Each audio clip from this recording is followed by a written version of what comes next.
Across the country, thousands of young people just began the fall semester at college. Many are studying for a career they may have for the rest of their lives.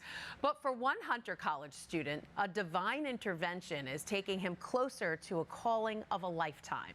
Current News' Katie Vasquez is here now to tell us more about it. Hi, Katie. Hello, Christine. Well, every young adult struggles to make those big life decisions, especially when they're in college deciding on a major. Patrick Rubi was almost done with school. He was 1 year away from graduation, planning on getting a job, getting married, having kids. But deep down, he felt a pull that he really wanted to give his life to the Lord. For 2 decades, Patrick Rubi has been following a certain path. I have an internship. I'm doing campus ministry on 2 different campuses. I have classes. He's a junior at Hunter College studying history. That is until he decided he's dropping out of school for a higher calling. Encouraging and mentioning this vocation to the seminary and to discern the priesthood. The Saint Gabriel's parishioner admits he fought those feelings for a while, thinking that he was meant to have a different life. That was a big fight between what I wanted, which was a family, and what maybe the Lord wants, which is something a little different. He didn't feel a personal connection to Christ until high school, and his vocational call started in college. It was about a year ago that I could say concretely. I encountered the Lord tugging and nudging at my heart. But that tug turned into a pull when Patrick attended World Youth Day in Portugal. After months and months of saying no and turning my back, I was okay, let's say a little yes. Patrick is dropping out of Hunter, saying goodbye to his family and friends, and heading to Italy to continue his discernment journey. I've lived with my parents and my family my whole life.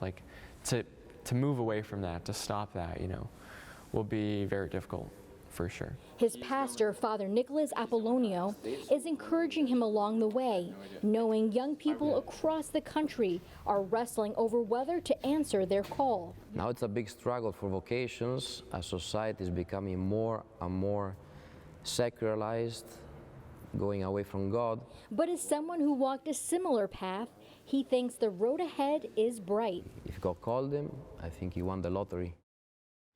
Patrick is flying over the Atlantic as we speak on his way to Porto San Giorgio, Italy, where he will learn more about his newfound calling. Christine? Wow, Katie, what a story. So tell us a little bit more about his trip and what comes next for Patrick.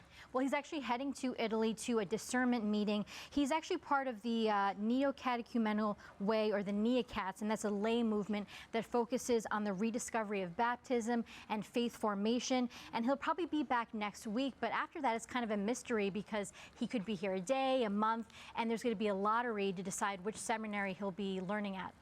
Well, we hope to have him back here. And you mentioned Patrick's calling was back and forth until World Youth Day. So what convinced him to say yes, finally?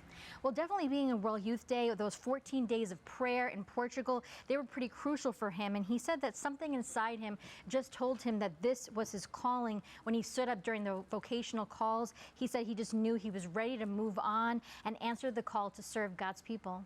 Wow, I love it. Great story. Thanks so much, Katie. Hi, I'm Christine Persichetti, anchor of Currents News. If you like what you saw, please hit the like button on this video. And if you want to see more content just like it, subscribe and click on the bell for notifications.